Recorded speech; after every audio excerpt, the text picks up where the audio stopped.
রাসূলুল্লাহ সাল্লাল্লাহু আলাইহি ওয়াসাল্লাম এর পানি পান করার 7টি সুন্নাহ হলো: 1. শুরু করব বিসমিল্লাহ দিয়ে। 2. বসে পান করব। 3. ডান হাত দিয়ে পান করব। 4. 3 ধাপে পান করব। 5. গ্লাসের ভেতর শ্বাস ফেলব না। 6. অন্যকে পান করতে বলব।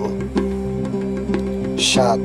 আলহামদুলিল্লাহ বলে শেষ করব।